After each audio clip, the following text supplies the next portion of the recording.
வணக்கம் தோழர்களே. சென்னையில கொத்து கொத்தாக காகங்கள் விழுந்து செத்துச்சுங்க. நின்றுட்டு இருக்கிற காகம் அப்படியே தலையை கவுளும், அப்படியே நடுங்கிட்டே இருந்து அப்படியே விழுந்து செத்துரும். கடந்த 5 நாட்களாகவே இந்த காகங்களுடைய மரணம் ஒரு பெரிய பீதியை ஏற்படுத்தி இருக்கிறது. ஒரு பெரிய மர்மமான அந்த சாவு ஒரு அச்சத்தை ஏற்படுத்தி இருந்துச்சு. கடைசியில செத்து போன காகங்களை ஆய்வு செய்யும் போது பறவை காய்ச்சல் இது மனிதர்களுக்கும் பரவும் என்று இன்னொரு அதிர்ச்சிகரமான குண்டையும் தூக்கி போட்டிருக்கு. என்ன நடக்கிறது தோழர்கள்? கொஞ்ச நாளாவே நம்ம பார்த்துட்டு இருக்கோங்க. எக்கச்சக்கமான நோய்கள், எக்கச்சக்கமான வைரஸ் பரவி கொத்து கொத்தா மனிதர்கள் செத்ததை பார்த்தோம். அதுல கொரோனா வைரஸ் நம்மள அதிர்ச்சிக்குள்ளாக்குனது. உலகம் முழுவதும் பல கோடி பேர் செத்து போனாங்க. இந்தியாவிலேயே பல லட்சம் பேர் செத்தாங்க. ஒண்ணுமே செய்ய முடியாம மோடி வேடிக்கை பார்த்துக்கிட்டு இருந்தாரு. கொத்து கொத்தா எரிக்க இடம் இல்லாம நம்ம மக்கள் சுடுகாட்டுல கொண்டு போய் எரிக்க முடியாம இருந்தாங்க. ஒரு பணத்தை எரிக்கிறதுக்கு 40,000 கேட்ட போது அந்த பிணங்களை எல்லாம் ஆத்துல இழுத்து விட்ட கொடூரமான சம்பவங்களை நம்ம பார்த்தோம். அதே போல சிக்கன் குனியான்னு முன்னாடி வந்தது. சிக்கன் குனியான்னு சொல்லிட்டு ஒரு நோய் பாத்தீங்கன்னா கை காலெல்லாம் அடிச்சு மூட்டெல்லாம் உடைச்சு போட்ட மாதிரி வலி வரும். பல மாதங்களுக்கு அது சரி பண்ண முடியாம கஷ்டப்பட்டதெல்லாம் நம்ம பார்த்திருக்கோம். நோய் எதிர்ப்பு சக்தி இருக்கிறவங்க இந்த நோய்கள்ல எல்லாம் தப்பிச்சுக்கிறாங்க. ஆனா குறைந்தபட்ச நோய் எதிர்ப்பு சக்தி இல்லாதவர்களும் இணை நோய் இருக்கிறவங்களும் மாட்டிக்கிறாங்க. அப்படி பல நோய் வந்துட்டு போயிடுச்சு. அதுல டெங்கு, மழை காலம் வந்தாலே டெங்கு. இந்த மழை காலம் முடியறதுக்குள்ளே டெங்கு காய்ச்சல பலருக்கும் உயிருக்கு ஆபத்து வந்துருது. இப்படி வைரஸ் பரவுறதுனால பயங்கரமா மனித குலம் ஏற்கனவே கடுமையான பாதிப்பை சந்திச்சிட்டு இருக்கு. இதுல சென்னையில நீங்க பாத்தீங்க அப்படின்னா அடையாறு, காந்தி நகர், திருவான்மியூர், வேளச்சேரி, ஓஎம்ஆர், ஈசிஆர், பள்ளிக்கரணை இந்த பகுதிகளில் எல்லாம் தான் அந்த காகங்கள் விழுந்து செத்துச்சு. பெரிய அதிர்ச்சி ஆகி போச்சு. மொத்தமா விழுந்து செத்துட்டு இருக்குங்க. அது பாட்டுக்கு மரத்துல இருந்து விழுந்து செத்து போயிருது. இது பெரிய அதிர்ச்சியான உடனே இங்க இருக்கிற விலங்குகள் ஆய்வு பண்ணுவாங்க இல்லையா, விலங்குகள் ஆய்வு பண்ணுவாங்க. விலங்குகள் பறவைகளுடைய நோய் தொற்றை தடுக்கிறதுக்கான பிரிவுகள் இருக்கு. அந்த பிரிவுல இருக்கிற அதிகாரிகளா அதற்கான உடையை போட்டு, அதற்கான மாஸ்க போட்டு, அதற்கான பிரத்யோக உடையை போட்டு இந்த காகங்களை எல்லாம் எடுத்துட்டு போய் ஆய்வு பண்ண கொடுக்கறாங்க.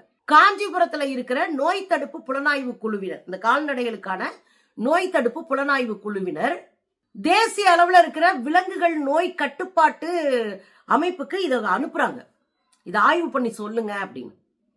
அவங்க இதை ஆய்வு பண்ணதுல ஒரு அதிர்ச்சிகரமான தகவல் என்ன அப்படின்னா, H5N1 என்கிற ஒரு வைரஸ் இருக்கிறத கண்டுபிடிக்கிறாங்க. இந்த வைரஸால தான் பறவை காய்ச்சல் வரும். பறவைகள் உடனே செத்து விழுகிறது இந்த வைரஸால தான். பலமுறை இந்த வைரஸ் பரவிதான் கொத்து கொத்தா பல லட்சம் கோழிகளை மொத்தமா போட்டு அழிக்கிறத நம்ம பார்த்திருக்கோம். பெரிய குழியை தோண்டி புதைப்பாங்க, அப்படி இல்லைன்னா மொத்தமா எரிப்பாங்க. அதெல்லாம் நம்ம பார்த்திருக்கோம். அந்த பறவை காய்ச்சல் நோய்க்கான அறிகுறிகள் இருப்பதை கண்டுபிடிச்சிட்டாங்க. அப்ப இது பரவக்கூடும், வைரஸ் பரவும். இது எப்படி பரவும் அப்படின்னா மனிதர்களுக்கும் பரவும். அதனால தமிழ்நாடு அரசு துரிதமாக இதை கையில் எடுத்து வேகமா இதை தடுப்பதற்கான வழி என்ன அப்படின்றத மக்கள்கிட்ட கொண்டு போய் சேர்த்துட்டு இருக்கிறாங்க. இதுல ஒரு விஷயம் என்ன அப்படின்னா, மனிதர்களுக்கு எப்படி பரவும்? இப்ப செத்து போய் கிடக்கிற ஒரு கோழியோ ஏதோ ஒன்று நம்ம வீட்டுக்கிட்ட செத்து கிடக்கு, காக்காய்க்கு மட்டும் வராது, கோழிக்கு வரும், புறாக்களுக்கு வரும், பறவைகளுக்கு வரும், எல்லாமே வரும். எல்லா பறவைகளுக்கும் வரும், விலங்குகளுக்கும் வரும். H5N1 இந்த வைரஸ் எல்லா பறவைகளும் எல்லா விலங்குகளுக்கும் வரும். அப்படின் போது நம்ம வீட்டுல வளர்க்கிற பறவைகளுக்கும் விலங்குகளுக்கும் வரும், நம்ம வாங்குற மாமிசங்கள்ல வரும். அப்ப நம்ம என்ன பண்ண வேண்டி இருக்கு அப்படின்னா, முதல்ல ஒருவேளை உங்க வீட்டு பக்கத்துல பறவைகளோ விலங்குகளோ எது செத்தாலும் அதை நீங்க தொடாதீங்க. உடனடியாக கால்நடை துறைக்கு நீங்க போன்ல சொல்லுங்க, அறிவுறுத்துங்க, இப்படி ஒண்ணு செத்துருக்கு, நம்ம பறவைகள் வீட்டுல செத்துருக்கு அப்படின்னு. ஒருவேளை நீங்க என்ன பண்ணலாம் அப்படின்னா, நம்ம வீட்டுல வளர்க்குற விலங்குகளோ பறவைகளோ செத்துட்டாங்கன்னா எரிச்சிடணும் அப்படின்னு சொல்றாங்க. இந்த கிருமியை கட்டுப்படுத்தணும், இந்த வைரஸை கட்டுப்படுத்தணும்னா எரிச்சிடணும். இல்லைன்னா ஆழமான குழி தோண்டி புதைக்கணும், ரொம்ப ஆழமா குழியை தோண்டி புதைச்சிடணும். இல்லைன்னா இது பரவும் அபாயம் இருக்கு. இதை நீங்க யாரும் கையில தொடக்கூடாது. கையில தொட்டா உங்களுக்கு வர வாய்ப்பு இருக்கு. அப்ப கையில தொடாம என்ன பண்றது? நீங்க கையில கிளவுஸோ ஏதோ ஒண்ணு போட்டுதான் அதை எடுக்கணும். ஒருவேளை தெரியாம தொட்டீங்க அப்படின்னா கையை நல்லா சோப்பு தண்ணி போட்டு நல்லா கழுவிடணும். அது வீட்டுல நீங்க பறவைகள் விலங்குகள் வளர்க்குறீங்கனாலே கையை கழுவிட்டே இருங்க இந்த குறிப்பிட்ட காலத்துக்கு. ஏன்னா நோய் பரவும் அபாயம் இருக்குன்னு சொல்லியிருக்கு அரசு. அப்ப கையை கழுவிக்கிட்டே இருக்கணும். ஒருவேளை நீங்க பறவைகள் வளர்க்குறீங்க அப்படின்னா அந்த கூண்டை சுத்தமாவே வச்சிருக்கணும். ரெண்டாவது, அந்த கூண்டை சுத்தப்படுத்தும் போது முகமூடி மாஸ்க் போட்டுக்கோங்க. மாஸ்க போட்டுக்கிட்டு அதோட சேர்த்து கையில கிளவுஸும் போட்டுக்கோங்க.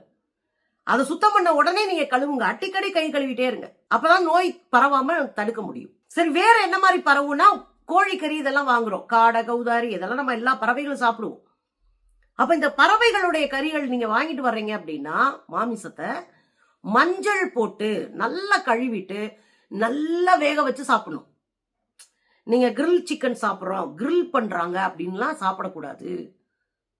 நம்ம போய் தேவையில்லாம நம்மளா ஒரு ஒம்ப இழுத்துட்டு வரக்கூடாது. அப்போ நல்லா வேக வச்சு முழுக்க முழுக்க நல்ல தண்ணியில வேக வச்சு அதுக்கப்புறம் தான் நீங்க அந்த மாமிசத்தை உண்ணணும். சரி, இது இப்படி எப்படிங்க மனுஷங்களுக்கு பரவுது அப்படின்னா, பொதுவா ஆரோக்கியமா இருக்கிறவங்களுக்கு ஓரளவுக்கு கை காலில் பட்டாதான் பிரச்சனை. எச்சம் பட்டாலோ செத்து போன அந்த பறவைகளை தொட்டாலோ தான் பிரச்சனை. கறிகள் மூலமா பரவும். அதை நல்லா வேக வச்சிட்டோம்னா பிரச்சனை இல்லை. யாருக்கு பிரச்சனைனா, இணை நோய் இருக்கும். ஒரு கல்லீரல் நோயோ, ஒரு கிட்னில ஒரு பிரச்சனையோ, ஒரு நுரையீரலோ ஏதோ ஒரு பிரச்சனையில இருப்பாங்க. இணை நோய் இருப்பாங்க. சுகர் இருக்கிறவங்க, இப்படி இணை நோய் இருக்கிறவங்க, வயசானவங்க 60 வயசுக்கு மேல ஆயிப்போச்சு, சுத்தமா இவங்களுக்கு எதிர்ப்பு சக்தியே இல்லாம இருப்பாங்க. அதுவும் நம்ம ஊர் பெண்களுக்கு சொல்லவே வேணாம். எதிர்ப்பு சக்தி இல்லாதவங்க, இவங்களுக்கு இந்த பறவை காய்ச்சல் அதிகமா தாக்குறதுக்கான வாய்ப்பு இருக்கு அப்படின்னு சொல்லப்படுது. யாரும் பயப்படணும்னு அவசியம் இல்ல. சுத்தமா இருந்துக்கோங்க. கை கால அடிக்க கழுவிக்கங்க. எங்க போனாலும் மாஸ்க போட்டு போங்க. அவ்வளவுதான். எப்படி கொரோனா காலத்துல நம்ம உட்கார்ந்து இருந்தோமோ அது மாதிரி மாஸ்க போட்டு தெளிவா உட்கார்ந்துக்கிட்டீங்கன்னா இந்த பிரச்சனையில இருந்து தப்பிச்சுக்கலாம். ஏன்னா எப்பயும் எந்த பிரச்சனையும் வரலாங்க. இந்த சூழல் மாற மாற மாற பறவைகளுக்குள்ள இருந்த எல்லா நோயும் நமக்கும் வருது. கொரோனாவே 50 வருஷத்துக்கு முன்னாடியே பறவைகள் விலங்குகள்கிட்ட இருந்த நோய் தானே. அது மனிதர்களுக்கா இப்ப கன்வெர்ட் ஆகி போச்சுல்ல. அது போல எந்த நோயும் எப்போதும் எங்கேயும் வரலாம், மாறலாம், உருமாறலாம், அதனுடைய இது வேகம் மாறலாம். அப்ப நம்ம எதுக்கு தயாரா இருக்கணும் அப்படின்னா, முதல்ல ஆரோக்கியமான ஒரு லைஃப் ஸ்டைலை லீட் பண்ணணும். ஆரோக்கியமான உணவு, தூக்கம். நான் இப்பதான் இந்த வருஷத்துல இருந்து தான் எல்லாத்தையும் சரி பண்ணிட்டு இருக்கேன். எதிர்ப்பு சக்திக்கான உணவுகளை பெரிய அளவுல எடுத்துக்கணும். வெளியே நம்ம போறோம்னு வச்சுக்கோங்க, எப்படி கொரோனா காலத்துல மாஸ்க போட்டு போனோமோ, எப்படி கையில கிளவுஸ போட்டு திரிஞ்சோமோ, அது போல எங்க போனாலும் மாஸ்க் போட்டு போங்க. போயிட்டு வந்த உடனே கை கால்களை சுத்தமா சோப்பு தண்ணியில கழுவிடுங்க. இதுதான் இதுல இருந்து நம்ம தப்பிக்கிறதுக்கான குறைந்தபட்சமான வாய்ப்பு. சரியா? அதே போல உங்க அக்கம் பக்கத்துல பறவைகள் இருக்குன்னா ரொம்ப கவனமா இருங்க. நானும் கவனமா இருக்கணும். புறாக்கள் என் வீட்டுல எல்லாம் எந்த தடுப்புமே இல்லை, அதனால ஃபுல்லா பால்கனியில உட்காந்துருக்கானுங்க. அப்ப அந்த எச்சம் கிச்சம் அவ்வளோத்தையும் கழுவி சுத்தமா வச்சுக்கணும். நம்ம பொறுப்பு இது. நம்மளை நம்ம பாதுகாத்துக்கணும். அச்சப்பட தேவையில்லை. இந்த மர்ம காய்ச்சல் தப்பிக்கணும்னா சயின்டிஃபிக்கா முயற்சி பண்ணணும். அவ்வளவுதான்.